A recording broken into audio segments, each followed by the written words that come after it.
60. And now Matthew is going to present this slide for us. All right, hey everyone, welcome to our Climate Justice Speaker Series. This is Indigenous perspective on the climate movement. And so currently our purpose, or the reason why we created this Climate Justice Speaker Series is this past summer, as we witnessed a wave of racial justice protests and demands across the country, we as climate activists recognized a need to reflect and reform within our current organizations to prioritize climate justice and racial justice and use our platforms to amplify BIPOC perspectives in the environmental movement. And for the speaker series, we hope to educate our followers and members about different activists in Austin, Texas,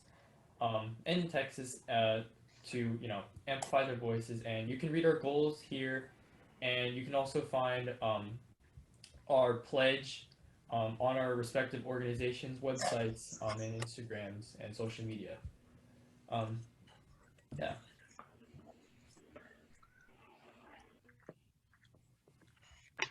Yeah, and I would just like to take this, this moment to do a quick landing. Oh, sorry. Oh no. Oh, I'm not very good at this. I'm sorry. Okay. We would like to take this time to acknowledge the traditional and ancestral territories of the Apache, the Alabama Coushatta tribe of Texas, the Kickapoo tribe of Texas, the Isleta del Sur Pueblo, the Lipan Apache tribe, and the Texas Band of Yaqui Indians, and the Coehuetecan, which many of us are virtually gathering on today here in Austin. It's important to recognize the living history of the territories we are on and their rightful owners in order to join in the fight against the systems of oppression that have deprived Indigenous and original people of their land and their rights to self-determination. With today's speaker series, we seek to understand our responsibility as environmental organizations and supporters in the fight for social justice and our place within Indigenous history. Wasn't as big a task.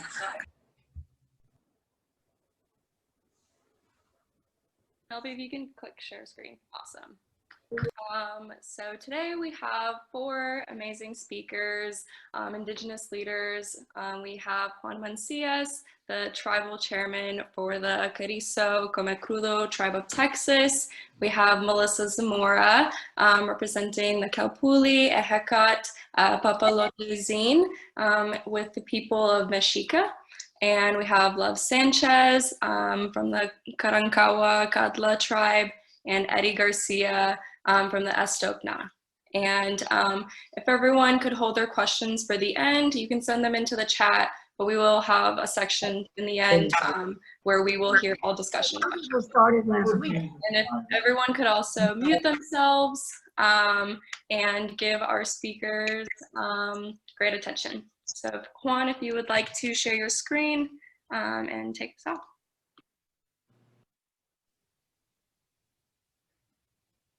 Want me to go somewhere else?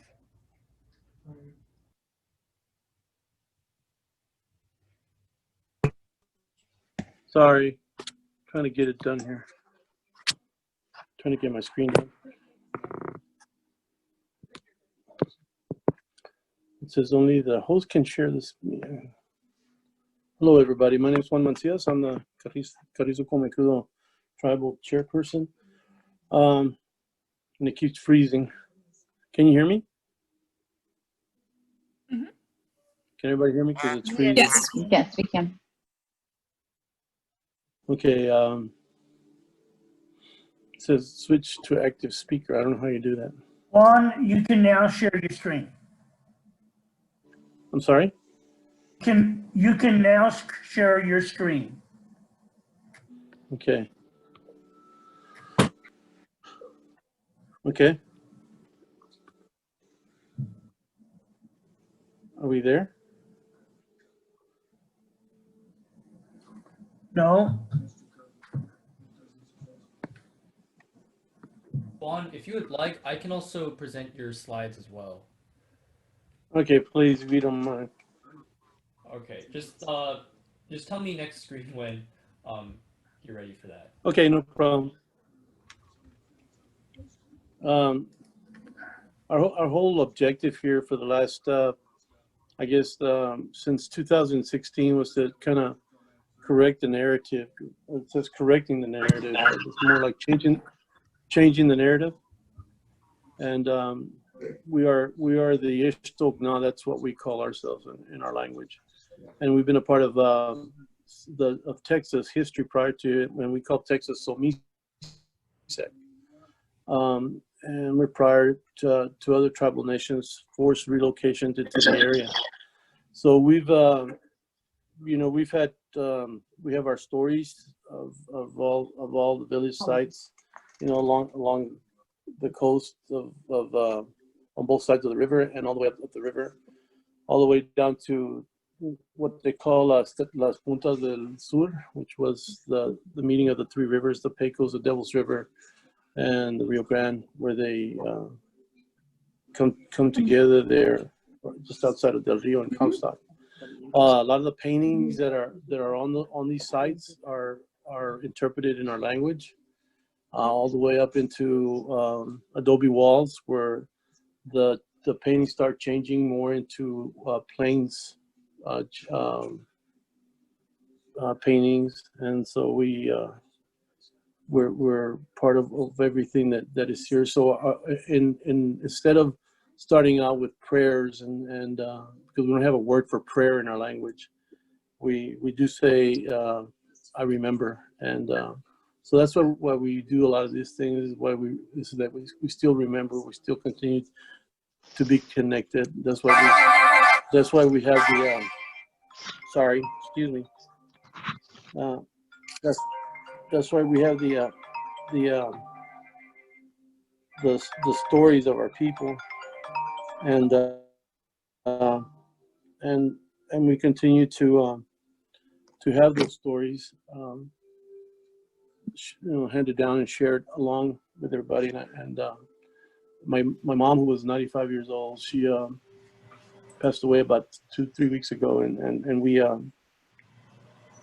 were sharing a lot of the stories of the villages down all the way from Corpus and from Mathis and all that, all the way down into around Zapata, Texas, and into Laredo. Some of the little villages that they grew up in and they lived in. So that's important. Can you go to the next slide, please? Sorry. Can you go to the next slide, please? Oh, there you go. And this is mostly just of who I am. And this is Loma Sandia. It's one of the oldest archaeological finds that is just on where Highway 281 and Highway 37 split. One goes to Corpus and the other one goes to 281, goes to the Rio Grande Valley. And Loma Sandia is in that area. It's been carbon dated to be back to 890 BC. So it's 2,900 years of occupation of these areas by the Ishtokna. And this is one of the biggest finds, because they found this, and actually the actual picture is a depiction by Frank Weir of the find that they found at this place. The burials that they found, the deer dancer, the deer. Here they make him look like he's a great chief, but these were our dancers. The deer clans, and we had clans and bands with the morphology of the tribe, and a lot of people don't understand that, and we're trying to. That's what we're trying to tell the history correctly, according to the oral perspective of our people. Now, I have a grandfather who raised me, and my grandmother, myself, and also was born in 1884. And so they went through a lot of the matanzas, or the massacres, that occurred in the valley, and the injustices of throwing people across the river and letting them come back and making them Mexicans just because they were of a different color. And that's how a lot of the lands were lost in that area, especially around Peñitas in Hidalgo County, Hi, all the way sweetheart. down all the way down to Cameron. So this is just one. Can you go to the next slide, please? Trying to hurry here. Can you go to the next slide? And so we've tried to, we're doing a lot of the protecting. We're not protesters, we're just protecting that which is ours. I refuse to use the word protest unless I'm really protesting. And I haven't done that in a while because I'm out there protecting and making sure everybody knows what they're doing to our lands. We don't have a good good state government that supports Native presence in the state of Texas. John Cornyn, who just got reelected, was the Attorney General at the time when they did away with the two casinos and the Tiguas and the Alabama Cashadas, and it's been a fight for them just to maintain a Class 2. And if you know anything about native law, you know what a Class 2 casino is. It's one that, you know, it plays like playing bingo. You can have a bingo license and do it. Although it's a slot machine, you're still playing bingo. And that's one of the things that they continue to tell us how to do things and what we should be doing. And so they did try to define everything. So we're trying to change that narrative. Go to the next slide, please. Can you go to the next slide?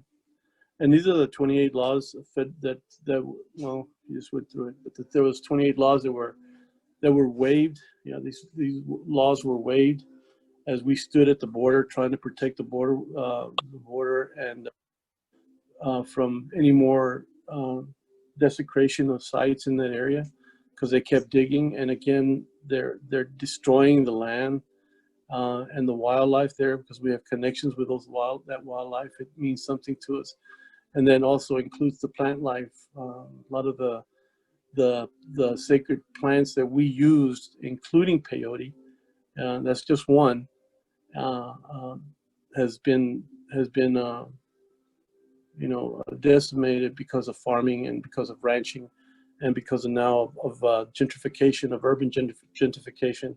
And a lot of people don't understand the rural settings of the Native people in the area and how they still maintain a lot of the behavior and lifestyles, lifeways of the old ones. And until you have that connection with your relatives in these areas, you really don't understand it. One of the reasons that my grandfather moved away from the Rio Grande Valley in the 1940s up into the canyons is because the canyons were also sacred to us, around from Amarillo all the way down to Crosbyton and around La Mesa. These places are sacred because of the things that they have and the springs that are there. There's many springs in Texas because of the Ogallala Aquifer and the Edwards Aquifer and the Carrizo Wilcox Aquifer. And that's why you get these springs that bring water to the top. We knew where these springs were, and it's not just one or two of them, like has been designated in the past few years. There's only a couple of sacred springs left, and there's not. You still have the San Salmon Springs in West Texas, and Griffin Springs and Fathom Springs down there as well. And then you have the Post Springs. There's springs all over in Texas where private property owners own them and won't let you in there. The other big one down here, which was really one of the biggest sacred sites, was the one that was called the Devil's Watering Hole. And that one's right over here by on Highway 59 going to Three Rivers as well. And that's why we remember. We continue to remember, and that continues to be our spirituality. Because it's really hard just to romanticize what has happened to the original people of Texas. So because of this kind of, if you look at 28 laws there, they're actually destroying the climate with all of what's happening. So when you start taking away the teachings and the knowledge of the Native person, and I'm talking about the connection that they have to the land, knowing that we're 70% water, and when that water evaporates, you know, it falls back into the land. those are our ancestors that we're drinking. That with every glass of water, we should be saying thank you to our ancestor. With every time we bathe, we should say thank you to our ancestor. We don't. We just take it for granted. The land, you know, is our ancestors. And so is the air that you breathe, and because all of that goes back into what is today. And we're starting to destroy that air and pollute our own spirituality in a way by mixing it and confusing it with the indignation of colonization. And that's one of the reasons that I always point out these laws here, because these were waived just to build a wall to keep people divided. And that's what this symbolizes is the ignorance and the stupidity of people trying to make a statement of racism and making it sound like it's intelligible. And to me, it's like it doesn't make any sense because it's not connected to the land. As a matter of fact, it's destroying the land. It goes 12 feet into the ground, digging up and tearing up and creating a real awful floodplain that's going to happen if this continues to happen in South Texas. So the next slide, please. And you see that none of the urban areas are affected by this.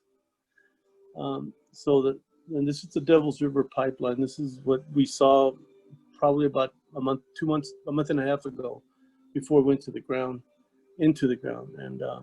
And there's the wildlife that is there now, and it's starting to grow. They've introduced invasive species like the axis deer, the new guys that are running all over the place, and they're starting to kind of more or less, you know, tear up the vegetation and for the native wildlife that was there before.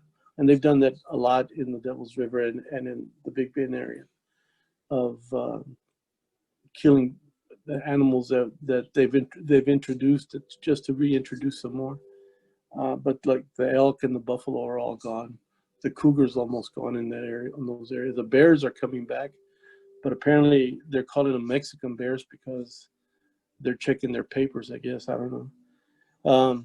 But the thing is that that's some of the unintelligible stuff that is being thrown out and given to us all the time. So I just want to make sure that we recognize that inside these pipes that you see there, you can look inside and it tells you what pipeline it is. This one is actually the Whistler pipeline that went right by one of the national wildlife areas that was just acquired back in 2016 or 2017, and they went right by it, and that's why they acquire a lot of this land.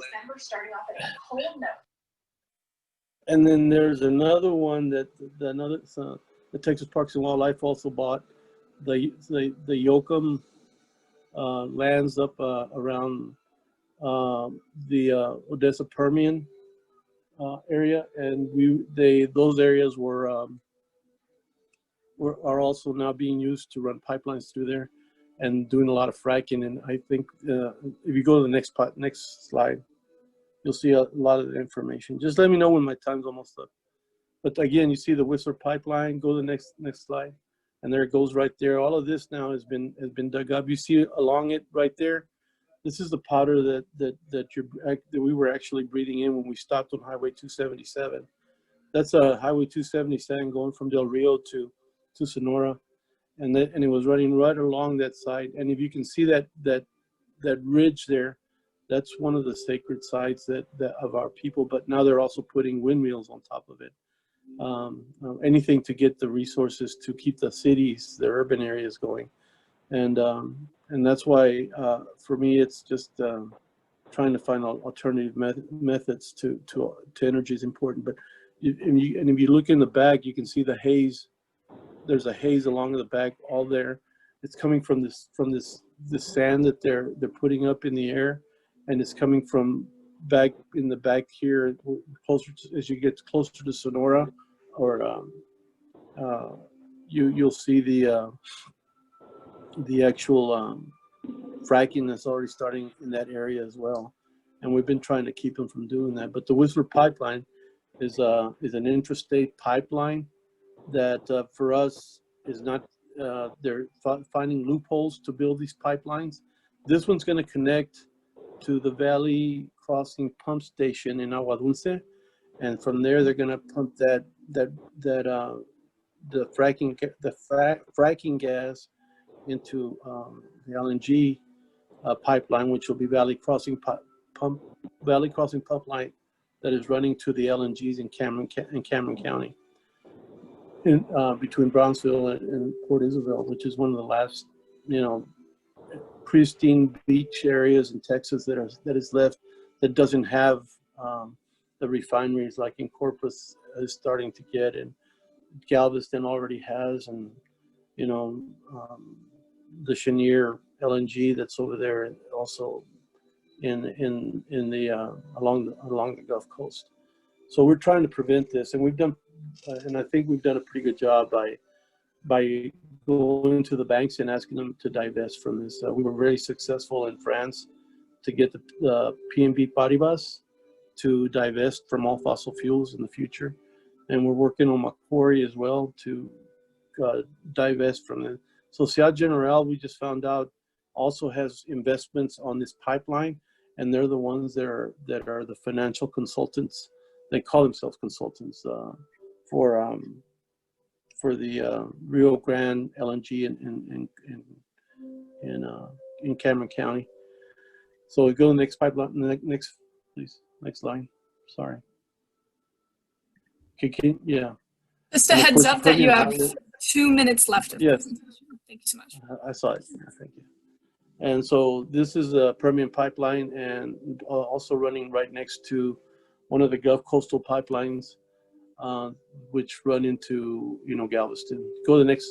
Yeah, go. The spot terminal is the one that I was just talking to you about. That's what they're trying to build, another LNG, but out 30 miles into the Gulf Coast. But they need to run a pipeline through that area right there, and that's called the spot terminal.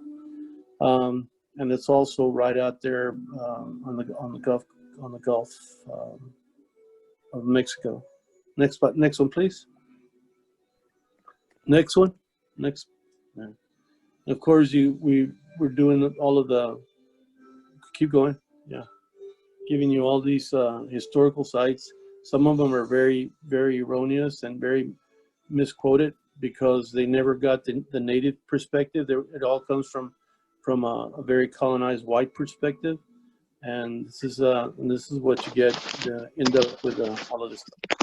This is in Big Wells, and this is what's happening where they're coming with the Whistler pipeline. Keep going. Yeah, this is you can see all those flares. That's fire, and if nobody believes that that heats up the climate, you should stand by some of these things. When you stop by, you see how warm it is just around it, and that's heating up the climate. I mean, when you have over 1,000 of them going on at one time, especially where they're doing all the fracking, the fire itself heats up the climate, and you can see just the haze that's around it. And this is with good lenses and good cameras. Next slide, please. So this is call to action to talk to the RRC, which is the Railroad Commission, which is the devil's behind all of this. And next slide, and there you have information right there for you. Next slide. Also to the governor, because he won't be the governor next time around, but let him know that we should be charging with criminal acts for some of the stuff he's done, especially with the COVID. So go ahead, next line. And also the Texas Archaeological Research Laboratory. These guys asked us for help a few years ago to give them a letter of recommendation to get a grant. They didn't get the grant, but they continue to keep our sacred artifacts. Go ahead. To a Zoom Indigenous thing. And this is where you get some more information. Right here is Thank you so much, Juan. I'm afraid we're out of time for your section, just so we can allow equal time for all the speakers as well as discussion at the end. Next up, we have Melissa Zamora and Love Sanchez.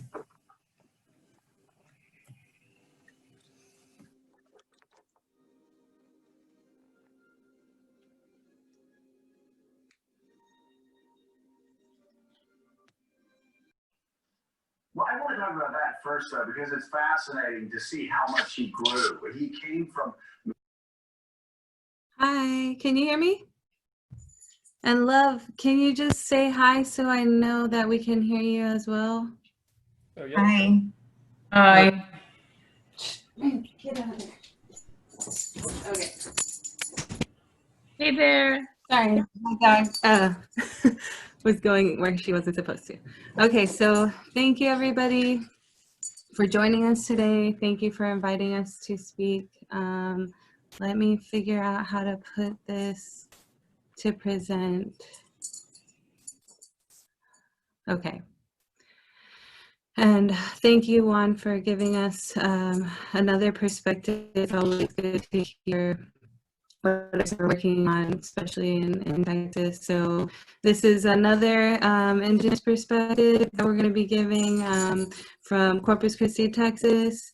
Although a lot of this is going to be locally based, it is part of the global activity that's going on, which we'll get into more because we're all connected after all. But my name is Melissa Misto Chitama. I'm a member of Kapuli Ehekar Papalotsi, which is a local tribe here in Corpus that carries on the Mexica traditions, those that were they're more Mexican origins, but before Mexico was Mexico and the United States was the United States, there were no borders. We are one land, and our ancestors really roamed the north all the way down to South America. So it's a pleasure to be here and to honor our ancestors. Today, I'm in partnership with Love Sanchez, who's a member of Kakwakadla. And we're also joint members of For the Greater Good and Indigenous People of Sopan. Melissa, sorry, yeah. sorry to interrupt. It's kind of breaking out for us. I don't know if it would maybe be better with the camera off. Oh, Yeah, okay. you broke up the whole time, Mel. Darn. Okay, can you hear me now? Maybe it's a connection. Yeah, that's better. Okay, good. Oh man, so I don't know if I want to say all that again because I don't want to get off of crunch time, but yeah, I heard most of it. I want to go through. We heard most of it. I think you're good. Okay. All right. So what is it like growing up here in Corpus Christi? You know, it was beautiful. It's always nice to live by the water. The animals are amazing. There's so many birds and different species on land and water and air. It's just, it's a really awesome place to live, minus all of the industry and pollution and trash that lingers around, you know. And there is a lot of environmental racism going on and neglect of the environment here. So this is nothing new to this town. Back when the north side of Corpus Christi was built several years ago, I don't know the exact, but it's the oldest part of the city, and it's now right up against Refinery Row, which is one of the largest lines or like amount of refineries all in one place in the United States. And so a lot of marginalized communities live alongside the refineries, a lot of low income people of color that feel like they are ousted by the community. Really, this city is very divided into sections. If you're not from here, if you are, obviously, if you've been here before and you've seen the south side versus the north side, it is a very different picture of what's happening, and a lot of different economic and like social aspects go into that. A lot of, new infrastructure going into the south side, a lot of new subdivisions and all of these things that are encroaching on sacred lands, on farmlands. And then the north side, the older parts of town and west side are just kind of neglected. They're not as carefully treated or given into consideration. And so a lot of people know this. Somebody here along Refinery Row actually took soil samples and found these heavy metals in their soils and even hair follicle samples. But you don't really hear a lot of that. You hear more of pro-industry propaganda, pro-oil and gas, very conservative mindset, which is the majority that we hear like on the radio stations and on the local news and things like that, even from our city officials. And so if you look to the right on the screen here, this both of these scenes happened within the last few months. So on the top, there was a liquid natural gas pipeline, a submerged pipeline that is just not even a few miles off of the shoreline here, where Bob Hall Pier, a beach that I grew up going to. I never saw this kind of thing before. I don't know when exactly they built this, but it ruptured and was spewing methane and other chemicals into the air. There was a loud boom that locals heard. They were concerned about the smells and the sound of the gases coming out. And now this explosion that happened more recently, or I can't even remember which one was first, but all within like August to October range, where 4 people that were working on this ship, which was this was a ship that was coming in and gathering some more liquid natural gas, which sadly some other like oils and things are just running out into the water here, further polluting the ship channel, which is just the connection between Nueces River and Corpus Christi Bay. It's just almost completely polluted. So the environment is taking a toll, but also 4 people lost their lives in this explosion. 8 people were hospitalized. Workers are seen as like dispensable to these industries. Although we hear a different perspective, we don't really hear too much about these kinds of stories locally. They try to keep it under wraps, it seems, and we more hear of like, oh, industry's great, it's providing jobs and all this stuff, but it's actually not worth it, in my opinion. So here's a statistic that was taken through a study that was done in 2008 by our local Driscoll Children's Hospital, where 90% is the proportion of children diagnosed with respiratory illnesses living within 0 to 5 miles of that Refinery Row area that I was talking about in Nueces County and also in San Patricio County. So this is affecting our children, this is affecting us. My son has asthma, and so we want to try to do all we can to bring more awareness to this issue and do all we can to prevent these types of pollutions, air emissions getting into our American city, earth, and ourselves. Recently, the city of oh shoot. Can you hear me now? I don't know why. I'm sorry, guys. Am I good? Now, yeah. Yeah, we can hear you now. So the city of Corpus was recently sued by the EPA.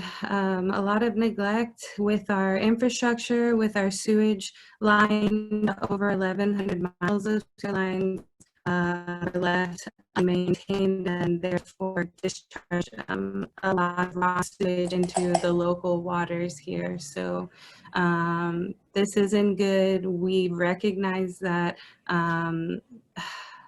no matter how many refineries we have, they're not doing enough as far as paying enough taxes. First of all, they're polluting our environment, but the city in general they're just not maintaining our infrastructure the way it should be, but they want to bring even more industry and more different types of infrastructure, like big projects like desalination we're going to talk about, when they can't even maintain what we already have, and that's scary. But what is it like being a Indigenous woman and being a mother in this movement in this area? I'll speak for a little bit, and then Love can chime in, but this is something that is very important to me, not only as a person, but as a mother. We think it's very important to pass on not only the knowledge to protect ourselves and our planet, but also instilling that in our children to carry it on when we pass, instilling the importance of caring for each other and the earth into our children is something that's really important, and they are the future after all.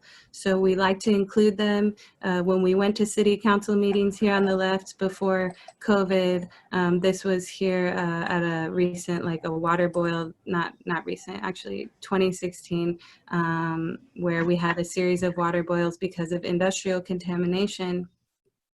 And different kinds of protests or demonstrations or ceremonies that we do, anything that we do, we try to involve our children so they can see and learn. Yeah, Love, would you like to add? Sure. Okay, so hi, I'm Love. I didn't get to introduce myself. I got here a little late. So as Melissa was saying, we do take our kids to places, well, pre-COVID, we would take our kiddos to the council meetings and to protests and whatnot. I feel that we have a profound inspirational effect on our kids and our community. In our community, we only have 1%, close to 1% of a Native community. So I feel like our presence is super important. Also, the fact that we inspire our kids, and 5 years ago we were at that council meeting, our kids are super small. Now my kid is asking me, well, what can we do to save the world? I want to go clean up the creeks. So that is showing me that we had some impact on our kids somehow, some way. And so also I feel that we as Indigenous women and leading in some of the things that we do, we are just inspirational to people. We are givers of life. I mean, I'm kind of going a little cultural with that, but our ancestors knew that we were amazing to our circles. And I feel that because we're givers of life, we also give inspiration, we give cultivation, we're cultivating things, we're awakening people up to come out, especially the younger generations. Melissa and I are part of the younger generation. We're part of the millennials, and we are now meeting younger people than us. We're getting out the Gen X, like we're mixing, and it's pretty amazing, like the mix of generations that we have doing stuff in our community. And I feel that we had a part in bringing that out. So now we have different types of, Indigenous people in our circles, from Mexica to Libanabachi to Karankawa, and then all those different generations are just coming together. And I feel that we as mothers and women are bringing that forward. And I'm very grateful for Melissa and everybody in our community.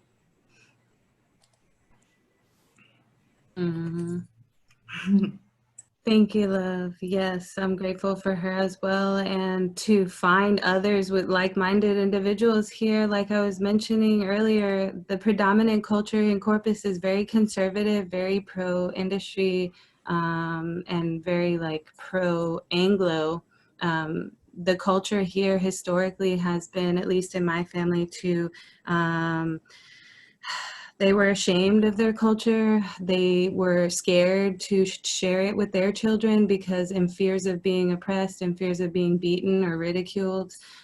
So this way, and what me and Love and so many others across the world are trying to do, is just find that, again, that empowerment, that pride in ourselves and our Indigenous roots, because we all have them. Indigenous justice equals climate justice. Indigenous people throughout the world had one thing in common, and that was living in balance with nature and the earth. I mean, we are all one, we're all connected, as Juan was saying. I'm sorry, my dog's over here playing. We're all part of this earth together, and if we don't take care of it, we are not going to survive. And so these sites are sacred to us. The water, the air, the earth, the soil itself, every part of it is sacred, and we have to treat it as such. And so when we talk about climate justice, we're talking about Indigenous justice and Indigenous wisdom to remember that our ancestors lived without all this junk. And we are part of such a bigger picture here in Corpus Christi. This is a clip that I took from the Port of Corpus Christi's website that shows that the majority of what they're exporting, 94% of it, which is 1.6 million barrels a day, are being exported out of the country into other countries, into other nations, not the United States, and not Corpus, which is, they try to like make us think that this is for us when it's actually not. And this is just one way to look at how much larger this picture is, because I didn't realize that we were such a major role in oil exports. And the reason why they're trying to deepen the channel and make a larger bridge and bring on the desalination, which I may get into, is because they want even more industry and more oil to come through here. And we're not going to stand for it. We have to do something. But the city council here in Corpus, they showed us this through a series of virtual presentations that they had on desalination, which they did not listen to opposing views at all. They said basically new industrial growth is coming, and we need to provide them water, a drought-proof water supply, which the bay is right there. So they said, why not use it? But just because it's there and just because we can doesn't mean we should. Desalination has major consequences. A lot of the concentrated salt and heavy metals are going to be put back into the bay. That's practically a closed bay system. And this is going to be the same bay that they're going to be taking the water out again to make it fresh. So that just doesn't make sense to, it's just going to create a further a more salty bay, a hypersaline environment, and the shrimping and all of the other fish and wildlife that people rely on for their livelihoods, but also for the environmental and ecosystem aspects, could be devastated. And so if desalination comes, more industry will come. That's why we were trying to create a chokehold on desalination, and we're still trying, but I'll talk about what happened. So this is just going to further increase pollution, further increase our asthma rates, our cancer rates, our birth defects, all of these things that we are already all too familiar with here, and we just won't stand for it. Our experience living with the fossil fuel industry here has been bleak. This is a local image of art that someone made that shows, you know, they're basically taking nature and sucking it all up to make money and oil. And I don't want to get too much into this because I want to make sure that we get on to the other stuff. But For the Greater Good was an organization that was formed because of our water being contaminated by a local asphalt emulsion company. We worked together in several instances, occupying spaces, making sure that other messages are being put out to the public through forms of protest, and not only just the status quo or pro-industry messages that we are always seeing. So we help to also save the community libraries and senior centers. So among other things, not only environmental issues, but social justice advocacy as well plays a big role in what we do. It's all connected after all. And in 2019, just last year, we began opposing several desalination plants that were proposed for our area, while also simultaneously adopting local spaces like Carroll Lane Park to plant fruit trees and shade trees, so that we are also creating spaces, conserving green space and utilizing it for something other than growing grass, providing food and shelter for people that may need it. And in 2020, this year, a few of our members actually ran for city council to challenge the status quo, to fight for our city and listen to the concerned citizens that our local government just isn't doing. So we took all of these petitions. This is Dr. Isabel Araiza, who's taking 4,000 signatures that we were able to collect pre-COVID, but then COVID happened, and so we couldn't get that 6,000 mark that we needed to get desalination on the ballot for everybody to vote on here in Nueces County. And so they said, no, despite all of this, despite all of our efforts, we didn't get enough signatures. And they said, no, we're not going to put it on the ballot. And no matter what you say, we're just going to continue with desalination and industrial growth because we don't care about you, is what it's felt like. But with all this bad news and all the, we want to turn the tide and go back to our roots. And I'm going to turn it over to Love Sanchez to talk about what the Indigenous people is doing in the Coastal Bend. Okay, hi. Well, like I said, I didn't get to introduce myself. So Melissa and I are part of a group called the Indigenous People of the Coastal Bend. We formed ourselves around 2008 when we received a proclamation that was called Indigenous Tribes of the Coastal Bend. We started to do work. We had already started doing work around environmental issues and stuff, and we would get together once in a while. But when this happened, we started to get together more often. So a year later, we pushed a proclamation to the city to change Columbus Day to Indigenous Peoples Day, and surprisingly, we received it. So that's when our work started kind of moving fast forward. So we are always trying to do and push Indigenous rights. We're trying to do an acknowledgement of our rights, and we do most often environmental efforts here locally. So just to tell you a little brief about myself, because the next slide is going to talk about, go ahead and go to the next slide, Melissa. Okay, so I'm a part of the Karankawa Gaza circle, which was predominantly here in Corpus Christi. It was from here all the way to Houston, Galveston Bay, and ran inland about 200 miles. So this book, I read it because this person actually lives in Corpus, and I don't want to say he's obsessed with the area, but the book was extremely detailed and thorough, and I was very appreciative of the information that was in there. So Karankawa people were known to be nomadic, but in actuality, due to his extensive research, he found out that they didn't move that much. They moved maybe inland about 120 miles in and then came right back depending on the season. So that was super interesting to find out. Our group, we adopted Wilmot Park, which is super awesome, but pre-COVID happened and we weren't able to do anything. Like I said, our group is remembering who we are. We're trying to cultivate each other's background and this lineage.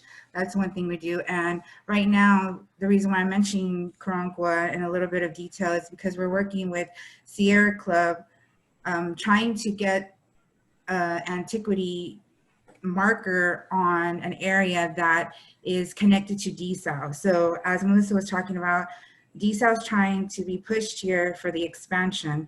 And so residents that live in Ingleside passed on some information to us that Moda is the name of the company that's trying to build a pipeline terminal in the area. And they went in to review the land, and they just did like a square of the land of 3,800 acres. And they were like, okay, we found artifacts and stuff. Everything else is clear. So basically they didn't do the entire 3,800 acres. And so based on the research in the book that I found, we did an overlay of the map. So here's the as you see, this is all the expansion that's going to happen. And if you look at the little triangles, those are the areas where research shows that these were hunting grounds, these were fishing grounds. So what our goal is to do is to mark each of these areas and prevent expansion. So far we're trying Ingleside, and so far so good. Oh, also tomorrow, if I don't have that link, I wish I could share it. But we are actually going to be, oh, there it is, thanks. We've been pushing this. So what we're asking the public to do is submit comments to TCEQ to prevent the pipeline to be built on that land, on that sacred land. And tomorrow, if y'all can, it would be super amazing to submit those comments by tonight. Or you could jump on, I looked at the clock real quick, or you could jump on the webinar that's going to be around 7 o'clock, I think. Yeah, it's 7. So yeah, so that's what we're doing on our end. And that's all the information I have. Thank you, love. Oh, I just wanted to add one thing. Hold on real quick. So I wanted to stress that I don't think everybody's here from Texas or beyond Texas. Wherever you live, get involved with your Indigenous community. See what their ideas are, see what their suggestions are. And if they are not involved environmentally, at least go and find who lives in the area and see what they want or what they're needing or what their ideas are. Like maybe they're not environmentally active, but their advice and their suggestions should be a part of the things that you do. That's one thing I wanted to stress. And yeah. Yes, really important. I don't know how close we are to time, but we're almost done. So what is our vision for the future, though, despite all of the gloomy information that I shared? We all want to have clean air, water, and soil.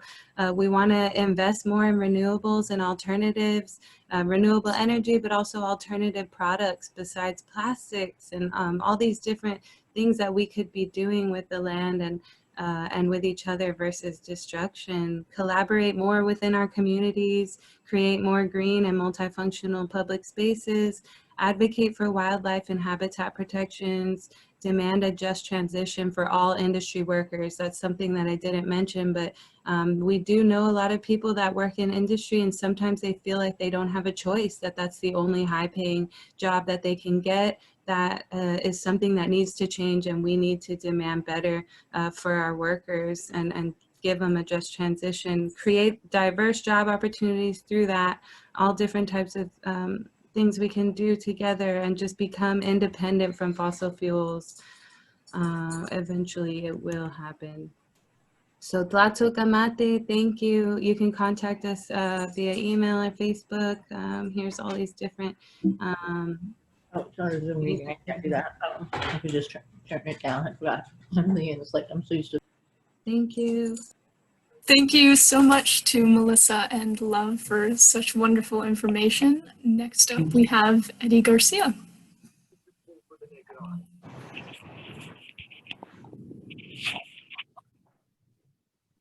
Hello, greetings everybody.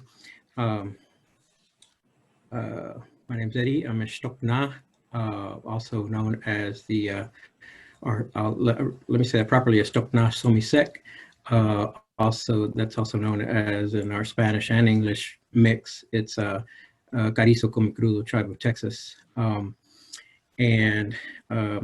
First I'd like to thank the organizers for inviting us on and putting this together. And also like to thank Love and Melissa for their presentation. That was really nice, really good words and presentation there.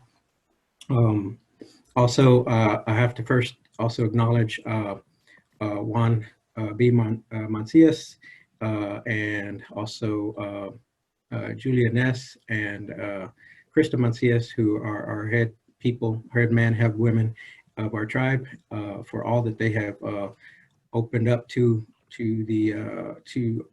our people that have been disconnected for several generations from the tribe and are reconnecting. We're, seem to be raised and, well, the colonialism, and I'll talk a little bit about colonialism. And I'm going to try to keep it as concise as possible because I also want to give Juan, as our elder, more time to speak towards the end of my presentation. So I'm going to give him probably about 5 minutes of my time. So if somebody can let me know when that 5-minute mark is, I appreciate it. Let me see, I'm trying to cover a lot in a short time. So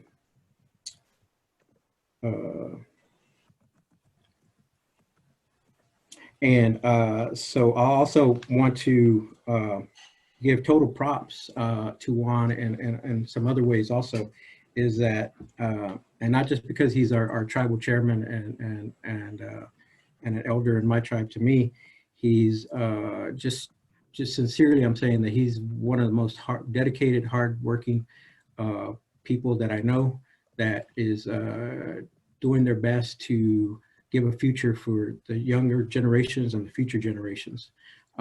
Also trying to protect our sacred burial sites of our people, which are all over Texas, which our territory was huge. He described some of it, but it was probably the majority of Texas was part of our territory. And I'm sure we shared some of that with other tribes, because most of the tribes that were originally here for thousands of years or several thousand years that some of them might have come in, we were pretty much in good relations with each other, and which was most of the tribes, from what I've been told through some of the oral tradition and also through scholarly work by other Native people. And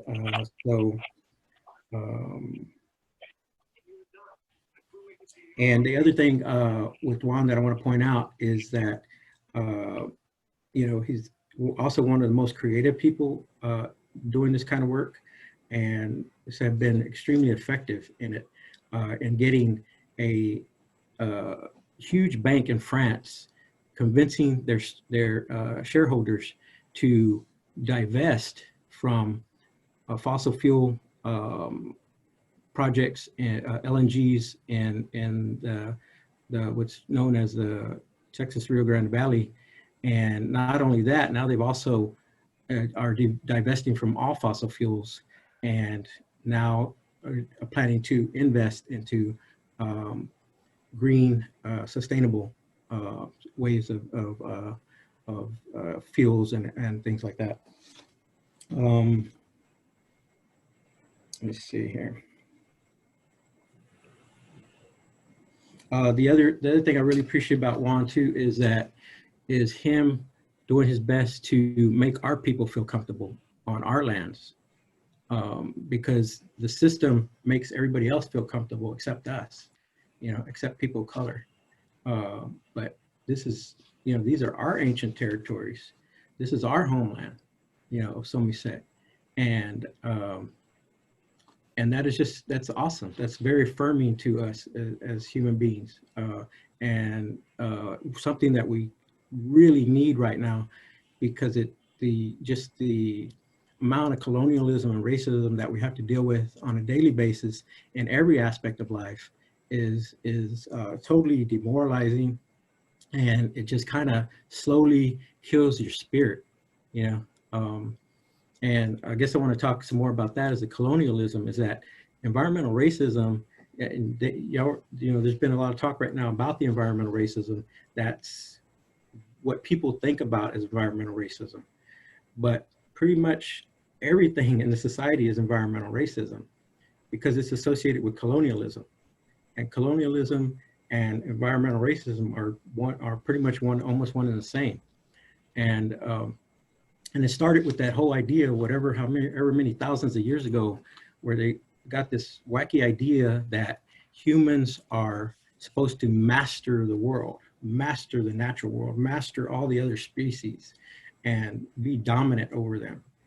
And that's what's, to me, has created all these wars over the century, all these wars over ideology and religion, and dominance over women, dominance over people that don't have as many military skills and weapons as you do. You know, dominance over the animals and the plant species. And so that's the big difference right there. It's the big difference in the way Native autochthonous people view the world, is that we're just a part of it, and we have a tremendous amount of respect for it, because this is our habitat. This is what sustains us. We can't, and look at what's happening. We're destroying it, and it's not able to sustain us anymore. You know, it's actually starting to cleanse itself, and it's basically, you know, it's common sense, you know, and our people have known that for centuries. It's just common sense. You have to respect it. And we have that respect because we know all these species have been here longer than us, and they're more intelligent than us. And that just thought itself shows how little knowledge that humans have to think that we are the masters of this. You know, we didn't create this. You know, we were created as a part of it. And so, so it's like I said, everything is part of it. Like, for example, right behind me, I have this this little red flag, right? And it's the, you can't really see it too well, but I'll explain it to you. It's the missing and murdered Indigenous women and children. I mean, think about that for a second. There's a movement of people trying to protect missing and murdered Indigenous women and children, because there's so many of them all over. And it's not just here, it's not just in the United States, it's in Canada, it's all over North America, all over the this hemisphere. And I'm sure it's everywhere else where there's Native people. And it's not only Native people, it's African American women also. And so that's what I'm talking about, the colonialism and that like that environmental racism and the environmental ecocide is kind of works hand in hand together. One of the things is that what people don't realize is that the man camps at the where they make the, you know, where they're doing the fracking and the pipeline building and all that, they make these man camps for the workers to come stay there, right? And they stay in these little houses, these tiny homes, which is kind of sad to say because we're one of the originators of the tiny homes. And it's sad that they're using them like that. And they kidnap women and they do all kinds of stuff to them, you know, and they murder them.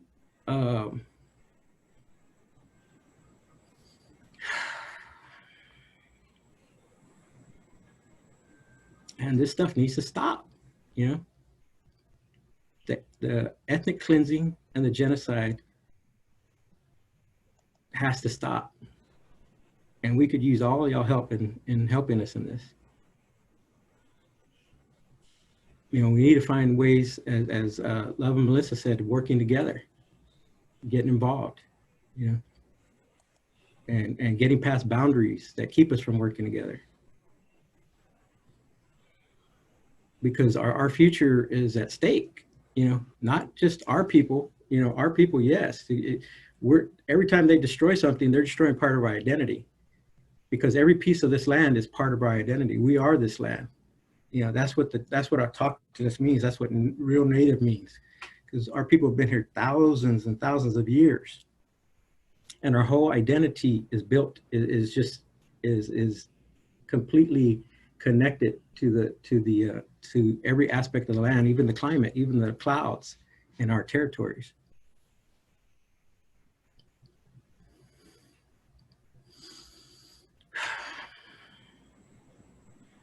And the mascots is another one, you know, the racist mascots for the teams, from elementary schools and little leagues all the way to professionals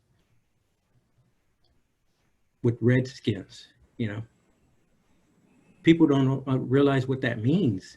That doesn't have nothing to do with our color of our skin. That has to do with them scalping us. Europeans started that over here. We didn't.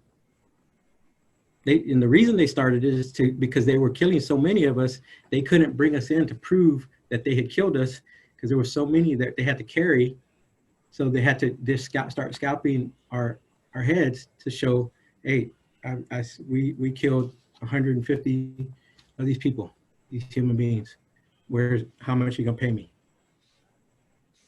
And so the skin was full of blood. That's why they call it Redskins.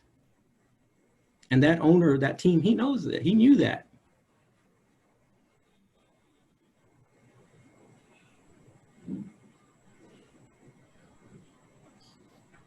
So these are, you know, these are things we have to deal with on a daily basis. And those things, those mascots, there's studies that show that contributes to the high level, the high amount of suicides among our children, of Native children. Because they're ridiculing us every day.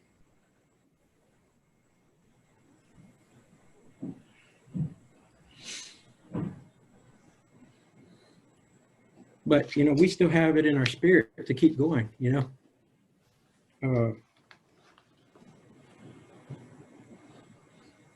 Because these are our sacred sites, because this is the future. This earth is the only habitat we have.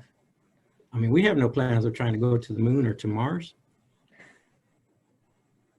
You know, why would you when you're on paradise? You know, this earth provides everything we need.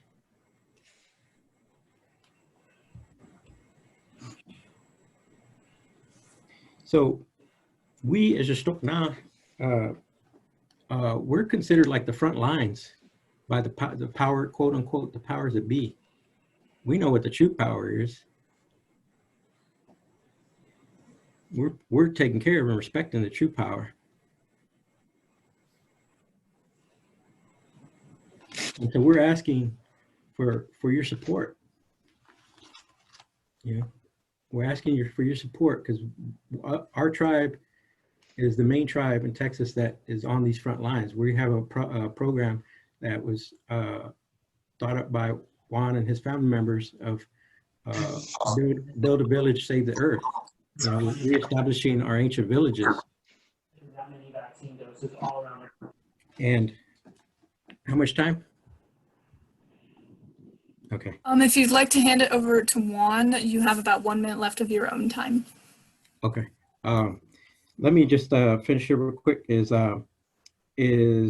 you know, we could in that project we could use just financial contributions and also giving parcels of our land back, especially around headwaters, around wetlands, around rivers, around recharge zones for aquifers, so that we can protect those areas through our inherent rights as autochthonous original people.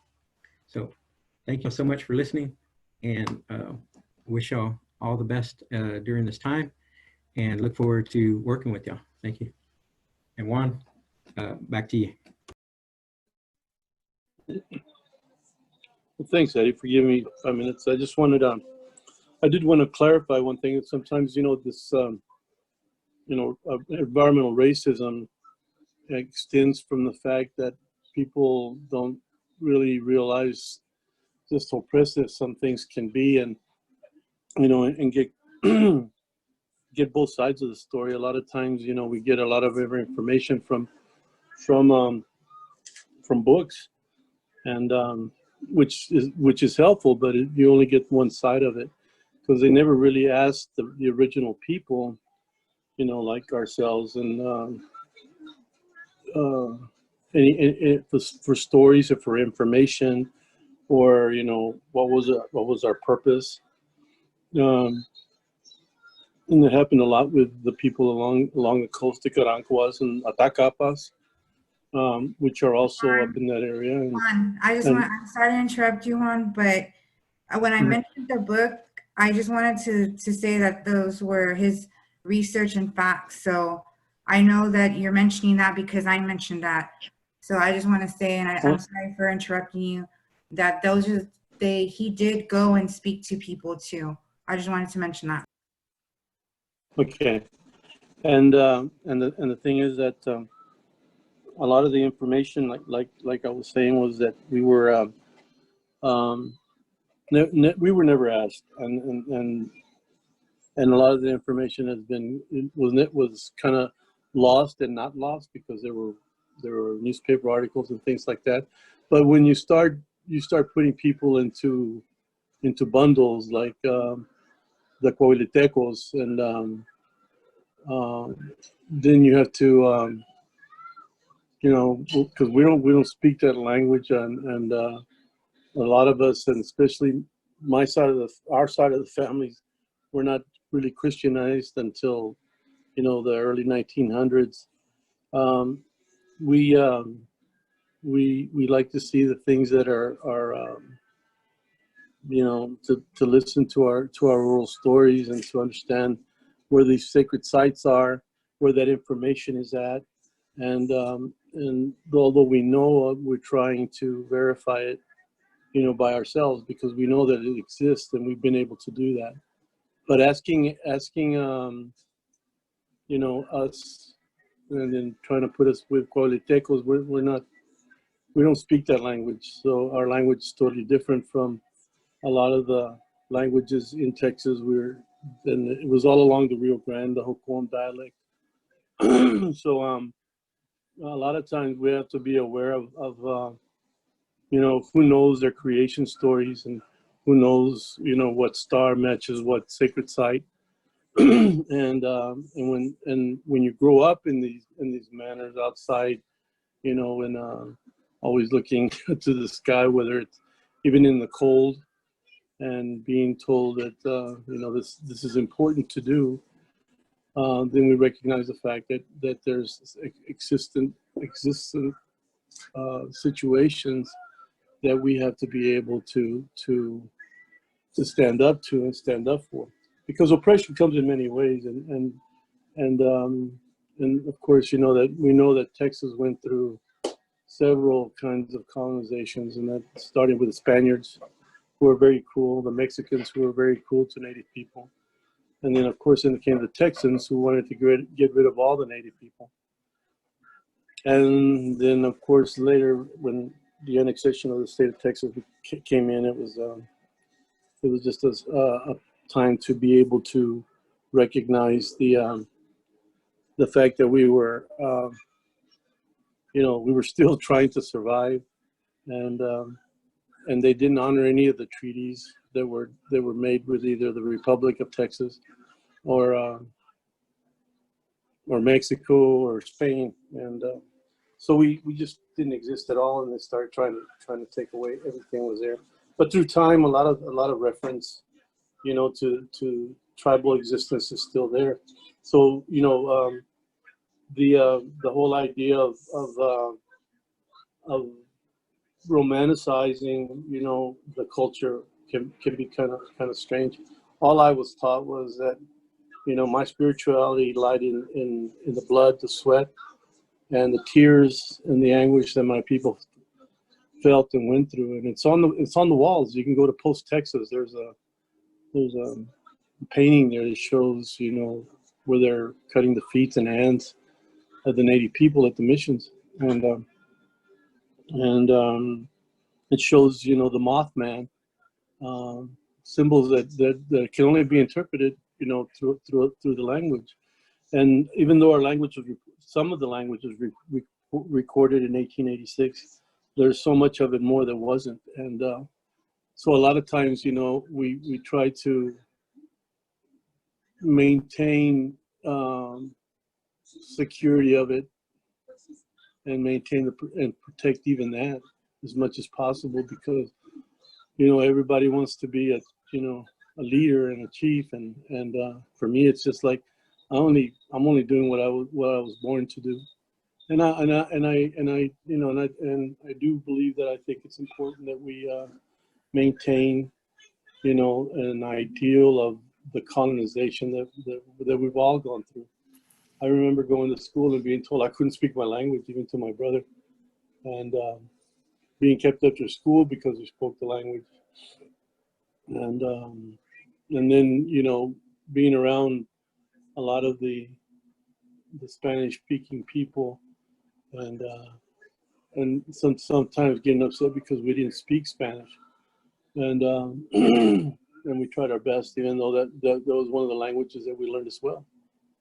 I find it, you know, kind of difficult, you know, that there's boundaries that set us up, and that we segment ourselves to those ideas, and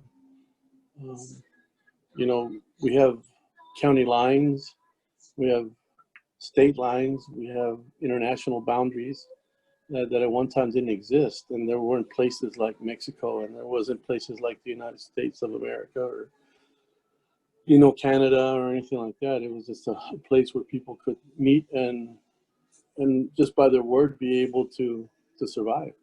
And there's a lot of knowledge that's being lost because, you know, there's a lot of this colonized ideals that continue to be enforced and be part of what we do.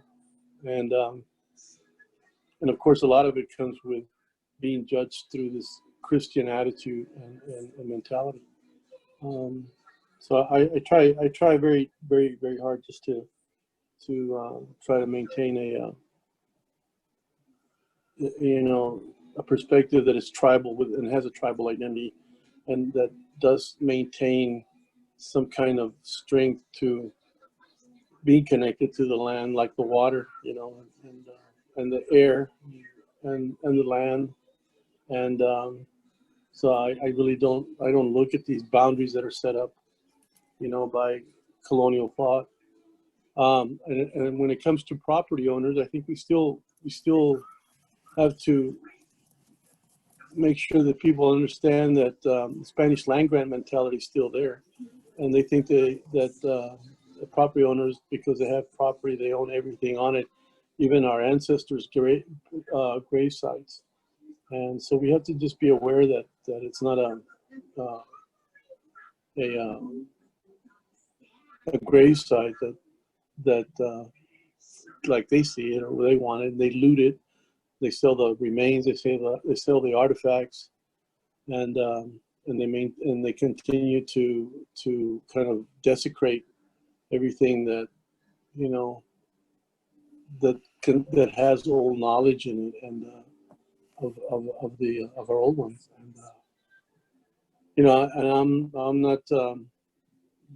All I want people to know is that, you know, we are who we are. We do have a tribal identity, and that was been carried on for, you know, thousands of years, and it was almost lost, but the language kept it alive. And, Thank you so much, Juan. I'm so sorry to interrupt, but that's fine. If you have any finishing comments, please say so, and we also want to provide some room for discussion. No, that's fine. Go ahead. I'm ready for discussion. All right. Well, thank you so much, both Eddie and Juan, for such a wonderful perspective. We do have some reading materials that we can mention really quickly.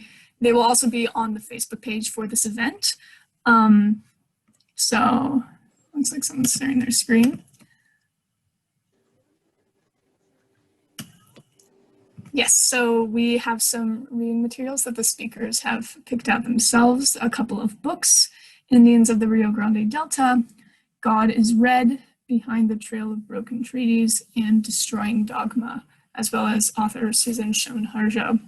And you can see a website there. And here we also have the links to the various action items that our speakers talked about, and these will also be on our Facebook. Now this is the discussion portion. Thank you all for holding your questions until the end.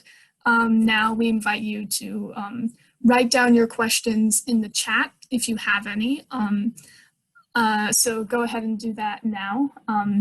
I will start out by asking my own question, is that if there's, to all the speakers, if there are any other action items we can take to help in this cause and fight against environmental racism. To-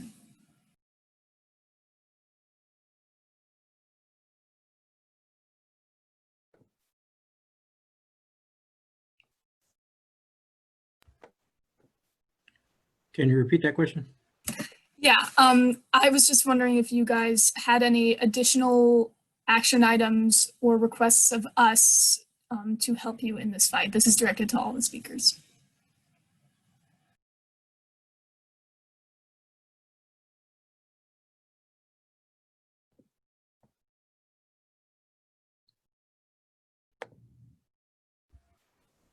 I could share. Can you hear me? Yeah. So something that you can do besides what Love had mentioned in trying to connect with Indigenous groups around your area is going outside into a naturally untouched place, or at least as untouched as you can find, and just have a minute to sit and observe, hear, smell, use all of your senses, and really just try to focus on becoming closer to yourself and to the earth.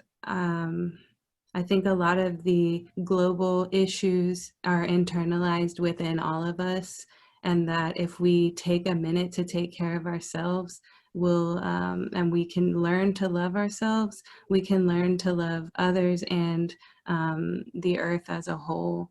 So one good way to build the earth is planting a seed, whether that be an actual seed into the ground and planting a plant or a tree, or anything that you can, just create that connection with the elements. Besides that, just doing something that is for the earth or for your fellow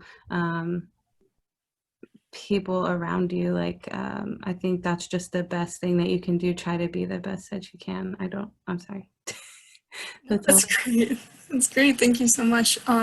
Does anyone else have anything to speak on that?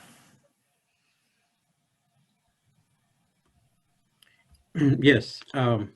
Speaking about the literature, this is Juan's book also, and it's through Lulu Press, LULU, and it is called "So Your Grandma is Indian and You Don't Like Controversy," and it gives a really good, just it was one of the best books that I've read from I guess autochthonous native perspective.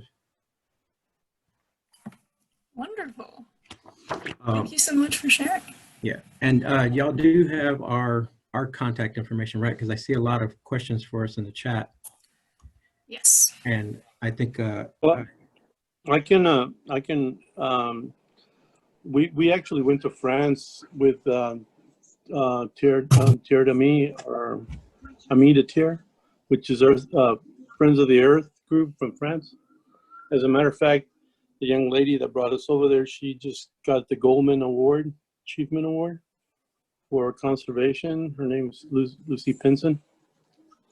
And we went to speak to not just the stockholders, but to each one of the banks.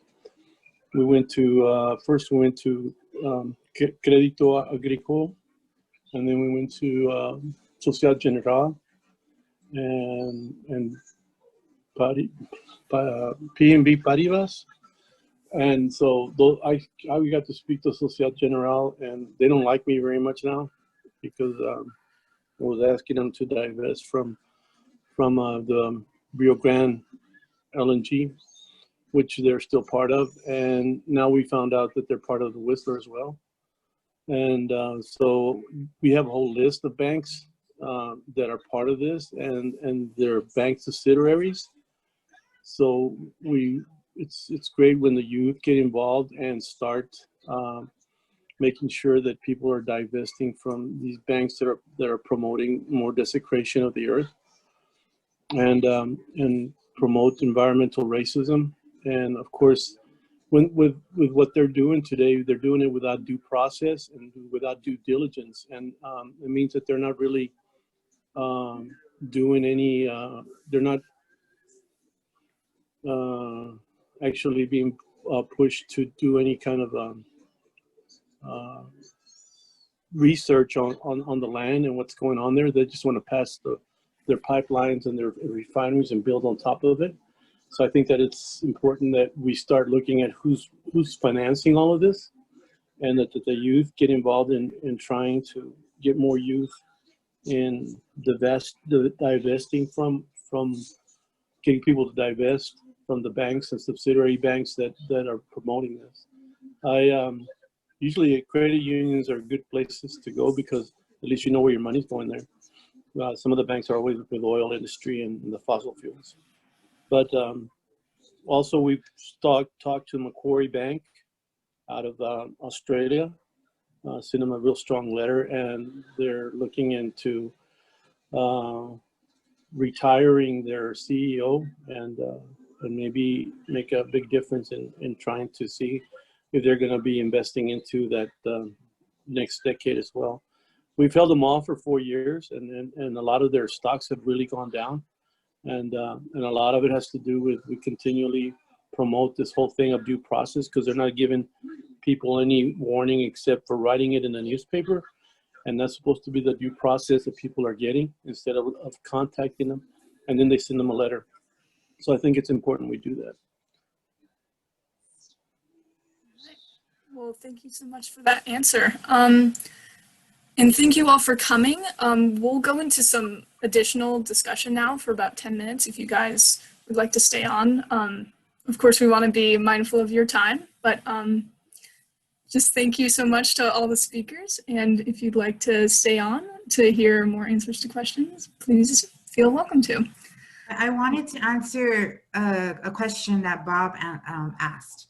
Of course, go ahead. Personal experience with authorities or law enforcement while we're doing activism, environmental activism. I'm more than sure, well, for the Texas folks, and I'm not too sure if there's anybody outside of Texas, but we had a law passed here that actually prevents us from going onto property, like industry property. So whenever we would drive past out in the refinery row, they have their own security. And so if you even get close to the gates, you're committing a felony. And then when we were protesting one time on public sidewalk, one of the people that we were with got a citation for going up to a public bus, and it was weird. Do you remember that, Melissa? Eddie, when he got yeah, they hassle us. We're not really able to go and get on the property of industry without committing a felony. So that's, I just wanted to share that with you. I didn't know if Bob was from Texas or not. Yeah, we can go on forever on that topic. Yeah. That's an everyday thing. You know? Well, he had asked that, so. Oh, yeah, no, I'm not saying for you. I'm saying I'm responding to Bob. Is that's a huge question. Also, Donna asked, what are some great ways to block proposed projects? I would strongly suggest for everyone on to continue to look at Corpus, because Corpus is going to have the biggest fracking in the world. There's a lot of expansion that's happened here. We're one of the largest ports. So I would definitely keep my eye on Corpus, because there's going to be a lot of stuff happening, and we're going to be super busy over here for a while. So that's one suggestion.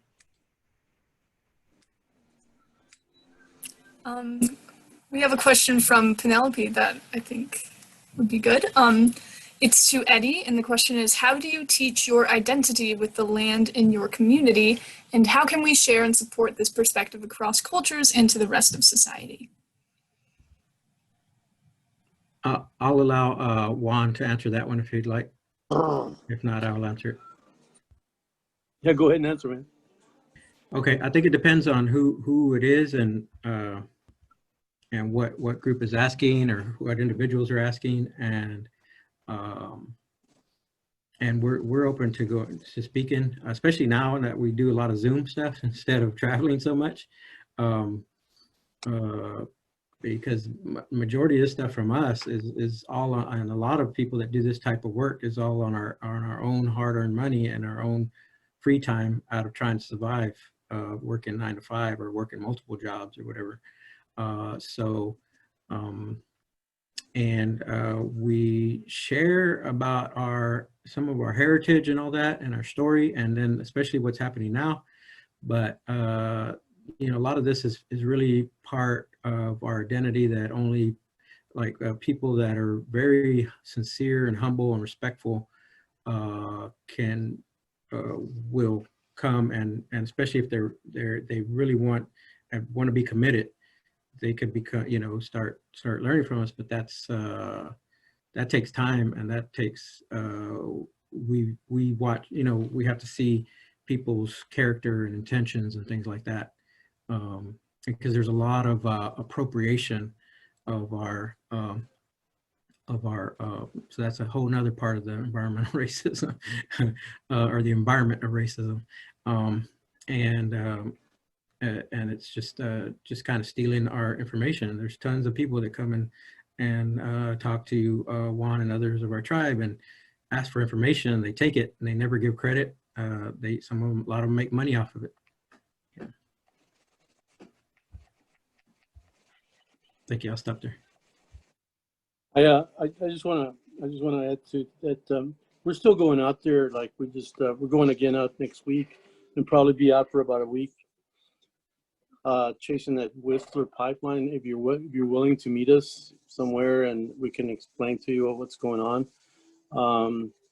And the thing is, if you know that what's going on with the land at the time, you're always welcome to come out and see, and we got I want to say it's among our communities, we always say there's an old Indian trick on how to get in there and take care of things and get the information that you want. They may own 150 feet of that land, but they don't own the area. So I mean, that's property. So they left that out of the bill, and there's ways of being able to get the information that you need, and being able to report what's going on these things. Hopefully, we're wanting to set up a couple of more teams where, you know, it's not just too much on just one of our teams. But you're welcome to come out. You want to go out next week?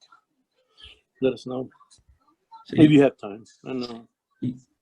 Yeah, Juan, I'll expand a little bit on that too. Is that we do have there's one excellent non-native person that is part of us and supporting us, and they would be a great example. And I'm not sure how much I think they would be open to kind of somewhat guiding other people to help us, but it's basically being very sincere, humble, and respectful, and really supporting us the way we do when we go into other tribal territories and stuff, is that we just support them, because that's not we can't impose our ways and our life ways and things like that on another tribe, because that's not our territory. They're native to that territory. We're native to our territory.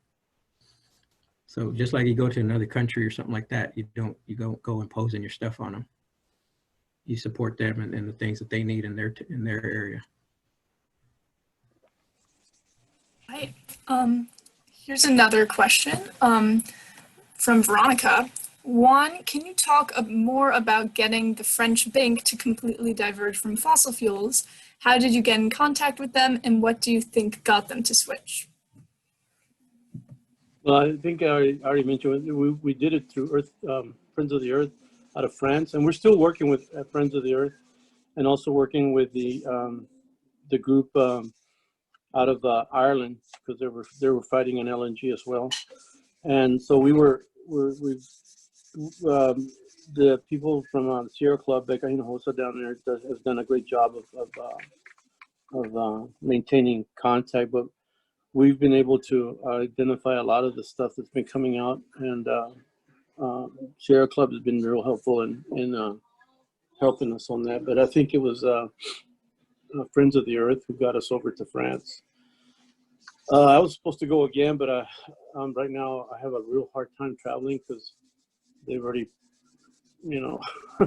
tagged me as somebody that, I'd probably spend about a week just getting across back into the United States, after customs. But the thing is that we do need people to be aware of that, and to that they're always, listening in, and you become kind of weary about who you're dealing with and what you're saying on the phone because of stuff like that. And so that's why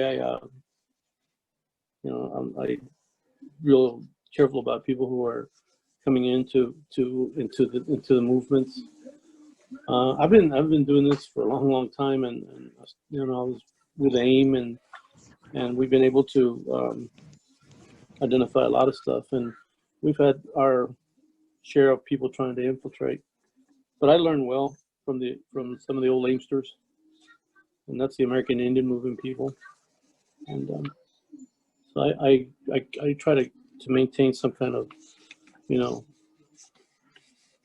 looking at how we're dealing with these banks, especially like the Macquarie Bank. I think we've got a letter out to them, and we've got 2 letters, and still haven't heard back from them. I guess we're probably going to have to go to Australia or to New Zealand to talk to Macquarie Bank.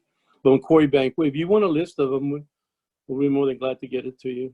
We've got, like Eddie was saying, an excellent person who does a lot of good research, and we've done fantastic research. And I have one other gentleman who's a biologist who does a great job. So just gave us some more information on how the Gulf coastal areas are going to be affected by some of this. So, but I'm not going to tell you here. I'll be more than glad to. That's what I'm saying. Come out to where there's no signal. They can't and they can't hear anything that we're saying. It's the best thing.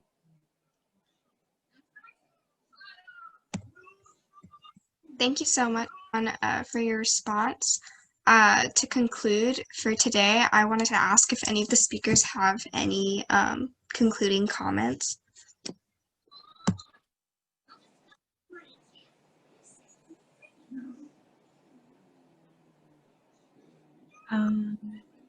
Yeah, I'd like to say, let me stop my video.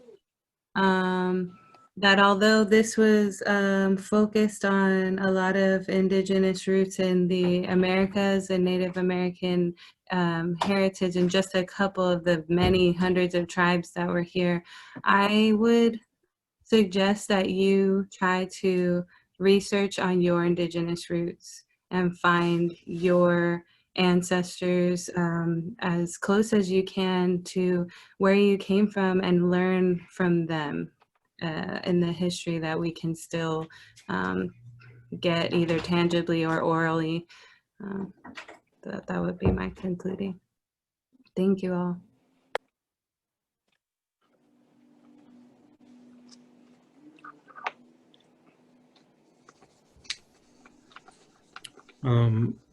I believe that love is of the heritage of the Karankawa, and just want to say how nice that is to have that connection there, because our people were very, very extremely close with the Karankawa people, and documented that they, some of the last of their traditional people came to live with us in the Rio Grande Valley in that 1859.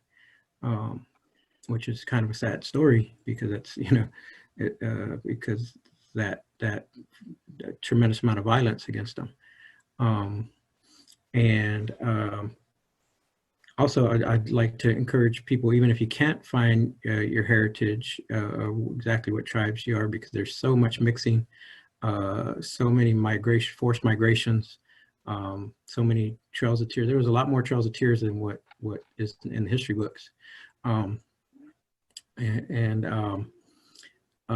So I would encourage people that the closest autochthonous oldest tribe, especially if they're doing this kind of work of trying to protect the lands, is to connect with them and support them as much as you can. Because that's the way, to me, in terms of kind of reconnecting to your nativeness, is those groups that were from that land for thousands of years. Thank you.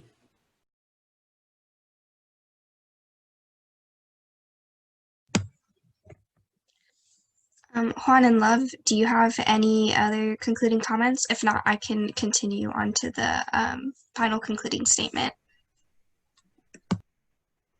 No, I just want to thank all the speakers for coming on. I'm sorry, go ahead. no, I just want to thank you, Juan. I just wanted to say no, I don't. Thank you, though. Yeah, I just want to thank everybody. Thank you for having us on. Appreciate you. Okay, again, thank you so much to Juan, Melissa, Love, and Eddie for taking the time to tell us about your perspectives, experiences, and communities. Thank you for teaching us about the land we live on today and what has happened to it and the people and beings around it as a result of pro-industry colonialism and centering white narratives. And thank you for telling us about what it means to pass on this knowledge to your children and your communities and the people around you.